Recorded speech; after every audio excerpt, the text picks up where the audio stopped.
کر لی ہے۔ کل میرے پاس ایک بہن کا فون آیا، کافی بیانات میں بھی میں ان کے فون کی وجہ سے بہت پریشان رہی، بہت پریشان۔ جب انہوں نے فون کیا پہلے 15-20 منٹ تو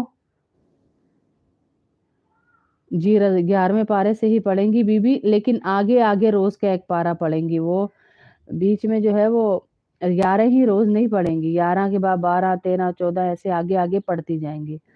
تو اس نے مجھے فون کیا، وہ بہت روئیں، بہت روئیں۔ ٹھیک ہے، ترنم میں کاٹ دیتی ہوں۔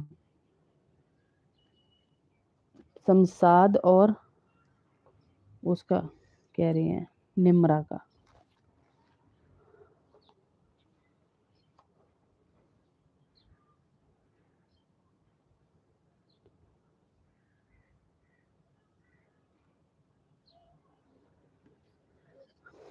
اس کے رونے کی وجہ آپ کو پتہ ہے کیا تھی؟ اس کے رونے کی وجہ یہ تھی کہ اس کا بڑا بیٹا اس سے بات ایسے کرتا ہے جیسے کسی دشمن سے بات کی جاتی ہے۔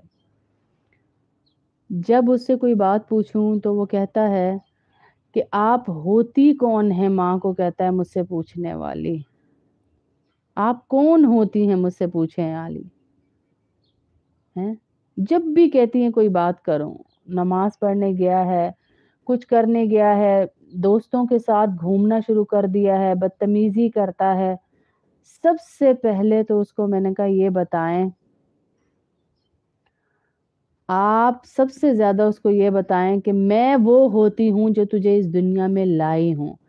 سب سے بڑا ماں باپ کا احسان یہ ہے کہ ان ماں باپ نے آپ کو کلمے والی گود نصیب فرمائی، کلمے والی گود نصیب فرمائی آپ کو، ورنہ آپ آج کافروں والی زندگی جی رہے ہوتے تو آخرت بھی خراب اور دنیا بھی خراب۔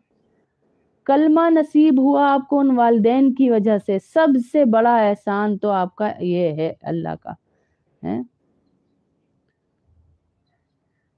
سب سے بڑا احسان والدین کا آپ کے اوپر یہ ہے کہ اللہ نے ان کی گود آپ کو نصیب فرمائی اور اللہ رب العزت نے آپ کو کلمے سے نوازا۔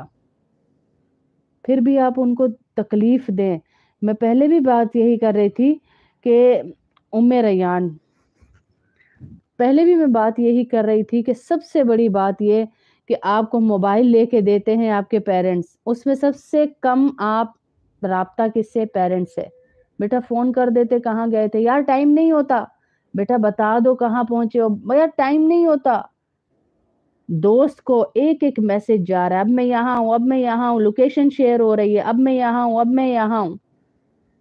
اللہ اکبر ہیں۔ اس دوست کو جو آج تو اگر سڑک پہ گرا ہوا ہو، اگر تو مر رہا ہو، سب سے پہلے تیری ماں تیرے پاس پہنچے گی، سب سے پہلے پہنچنے والی ماں، سب سے زیادہ تڑپنے والی ماں، جس ماں کی اپنی کوئی زندگی ہی نہیں ہے، ماں کی اپنی کوئی زندگی نہیں ہوتی ہے، ماں جیتی ہی بچوں کے لیے، اور بچوں کو کیا لگتا ہے کہ سب سے بڑی دشمن ہماری ماں اور ہمارا باپ ہے، کیونکہ وہ ان کو صحیح راستہ دکھا رہے ہیں، وہ ان کو صحیح راستہ دکھا رہے ہیں، وہ بتاتے ہیں کہ صحیح کیا ہے غلط کیا ہے، اور شیطان نے ان کے آنکھوں کے اوپر پٹی باندھ رکھی ہے کہ غلط پہ ہی چلتے جاؤ، غلط پر ہی چلتے جاؤ۔ اور سب سے زیادہ جو ان مچائی ہوئی ہے، میں کہتی ہوں جس نے بے حیائی مچائی ہوئی ہے، جس نے نسل کو تباہ کر دیا، وہ ہے میڈیا، کہ ہماری پرائیویسی ہے جو بچوں کو سکھایا جا رہا ہے، ہماری پرسنل لائف ہے، آپ لوگ ہوتے کون ہیں بولنے والے، آپ لوگ کون ہوتے ہیں بولنے والے؟ یہ میڈیا سکھا رہا ہے کہ ماں باپ کی عزت ختم کر دو، بہن بھائیوں کی عزت ختم کر دو، رشتے اگر نہیں نبھائے جاتے تو ٹھوکر مارو، چھوڑ دو، پھینک دو۔ کل بھی میں بات کر رہی تھی کہ ہم مسلمان ہیں، ہمیں چاہے ہمارے رشتے جتنی اذیت دیں ہم ان کو نہیں چھوڑ سکتے بھائی، ہم نہیں چھوڑ سکتے، ہماری خوبصورتی اسی میں ہے۔ اللہ، ہماری خوبصورتی اسی میں ہے۔ جب مجھے عورتیں کہتی ہیں نا ہماری بیٹی کے لیے دعا کرنا، تو مجھے اللہ کے نبی کی وہ حدیث یاد آ جاتی ہے کہ اللہ کے نبی صلی اللہ علیہ وسلم سے کسی نے پوچھا کہ قیامت